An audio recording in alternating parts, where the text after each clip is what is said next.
Welcome to my channel. இன்றைக்கி நம்ம சாந்தியாச்சி சமையலில் செய்ய போகிறது, அதாவது தாமரை விதையை வச்சு நம்ம வந்து ஒரு பாப்கார்ன் செய்ய போகிறோம். இங்கே பாருங்கள், இந்த தாமரை விதை வந்து மக்கனான்னு வந்து ஹிந்தியில் சொல்லுவாங்க. ஹிந்திக்காரங்க இது வந்து வடநாட்டுக்காரங்க ரொம்ப யூஸ் பண்ணுவாங்க. இந்த தாமரை விதை வந்து பெரிய பெரிய டிபார்ட்மெண்ட் ஸ்டோர்லலாம் கிடைக்கும். அது மாதிரி வாங்கி வச்சுக்கோங்க. நான் ஒரு 100 கிராம் வாங்கினேன், அதில் பாதி தான் எடுத்திருக்கேன், 50 கிராம்.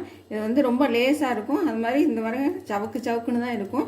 இதை வந்து நம்ம வந்து பாப்கார்னை பொரிக்க போகிறோம். இப்போ அதுக்கு தேவையான பொருட்கள் என்னென்னு பார்த்துடலாம். இப்போ பாப்கார்ன் வந்து நான் ஒரு கப் எடுத்து வச்சுருக்கேன். உங்களுக்கு தேவையான அளவு எடுத்துக்கோங்க. அப்புறம் வெண்ணெய் வந்து 1.5 ஸ்பூன் எடுத்து வச்சுருக்கேன் வந்து. அப்புறம் மிளகாத்தூள் ஒரு டீஸ்பூன் எடுத்து வச்சுருக்கேன். அப்புறம் மிளகுத்தூள் 1/2 டீஸ்பூன் எடுத்து வச்சுருக்கேன். அப்புறம் உப்பு கொஞ்சம் எடுத்து வச்சுருக்கேன், தேவையான அளவு எடுத்து வச்சுருக்கேன். மஞ்சள்தூள் 1/2 டீஸ்பூன் எடுத்து வச்சுருக்கேன். கருவேப்பிலை கொஞ்சம் எடுத்து வச்சுருக்கேன். இப்போ வாங்க வீடியோக்குள்ளே போகலாம். நம்ம இப்போ அடுப்பை காய வச்சு சட்டியை வச்சுருக்கோம்.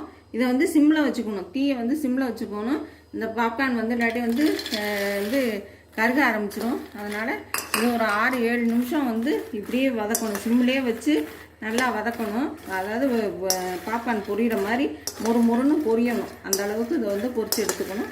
பொரித்து எடுத்துக்கிட்டு அப்புறம் மசாலா பொடியெல்லாம் போட்டு நம்ம கலக்கலாம். இப்போ முதல்ல பொரித்து எடுத்துக்கலாம். இப்போ நம்ம தாமரை மொட்டு பாப்கார்ன் வந்து நம்ம வந்து இப்போ வறுத்துக்கிட்டு இருக்கோம். இப்போ வந்து இதை வந்து நல்லா வந்து மொறுன்னு வறுக்கணும். அப்புறம் இது வந்து பிகினர்ஸ் சேனல், அதனால் எல்லோரும் லைக் பண்ணி ஷேர் பண்ணி பாருங்கள். அப்புறம் சப்ஸ்கிரைப் பண்ணுங்கள். அப்புறம் இதில் வந்து எண்ணற்ற வந்து ஃபைபர் வந்து நிறைய இருக்குது, வந்து நார்ச்சத்து வந்து ரொம்ப நிறைய இருக்குது.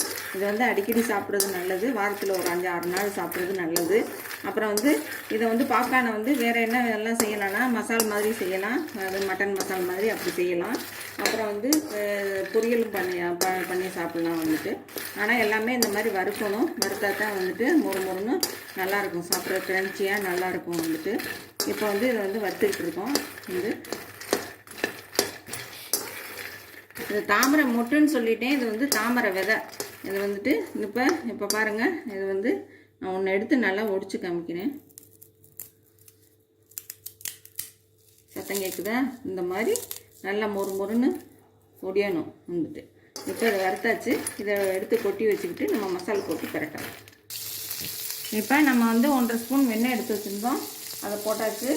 அடுத்தது உப்பு போட்டுக்கோங்க. அதுலேயே எல்லாத்தையுமே டக்குன்னு போட்டுருங்க. அப்புறம் மிளகுத்தூள், அப்புறம் மிளகாத்தூள், எல்லாம் கருகிடும். அப்புறம் கருவேப்பிலை, அடுத்தது மஞ்சத்தூள், எல்லாத்தையும் போட்டு நல்லா இப்படி கிண்டி வைக்கணும். கருகி போயிடாமல் கிண்டிடுங்க. கிண்டிட்டு இப்போ நம்ம வறுத்து வச்சுருக்க இந்த தாமரை விதையை அதில் போட்டு இது வந்து மறுபடியும் சிம்லே தான் இருக்கணும். சிம்லே இருந்து இது எல்லாத்துலேயும் நல்லா கோட்டாகணும். அது வரைக்கும் நம்ம வந்து இதை நல்லா இன்னும் கொஞ்சம் ஃப்ரை பண்ணிக்கலாம். இப்போ நம்ம தாமரை விதை பாப்கார்ன் வந்து ரெடி ஆகிக்கிட்டு இருக்கு. இதுக்கு வந்து நான் இப்போ வந்து சாப்பிட்டு பார்த்தேன், கொஞ்சம் உப்பு பத்தலை. அதனால் இப்போ இன்னும் கொஞ்சம் லைட்டாக மேலே உப்பு போட்டுக்கிறேன். உப்பு போட்டு மறுபடியும் நல்லா கிண்டிக்கலாம். நல்லா எல்லாத்துலேயும் சாந்துடுச்சு. அதனால் இப்போ போட்ட உப்பு மட்டும் சார்ந்தோன்னே இறக்கி காமிக்கிறேன்.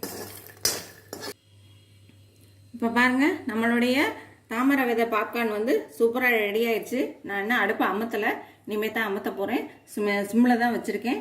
அப்புறம் இதை வந்து எல்லோரும் செஞ்சு பார்த்துட்டு கமெண்ட்ஸில் சொல்லணும். மெயினாக வந்து லைக் பண்ணுங்கள், ஷேர் பண்ணுங்கள். அப்புறம் வந்து சப்ஸ்கிரைப் பண்ணாதவங்களாம் சப்ஸ்கிரைப் பண்ணுங்கள். அப்போ தான் நான் போடுற நோட்டிஃபிகேஷன் வந்து ஒவ்வொன்றும் உங்களுக்கு வந்து நேரடியாகவே வந்துடும். யூடியூப் மூலம் பார்த்துக்கலாம் வந்துட்டு. இப்போ அடுப்பை ஆஃப் பண்ணிவிட்டு இந்த டிஸ்பிளேயில் வச்சுட்டு காமிக்கிறேன். இப்போ பாருங்கள், நம்மளுடைய தாமரை விதை பாப்கார்ன் சூப்பராக ரெடி ஆயிடுச்சு. எல்லோரும் கண்டிப்பாக செஞ்சு பாருங்கள், சாப்பிட்டு பாருங்கள். தேங்க்யூ.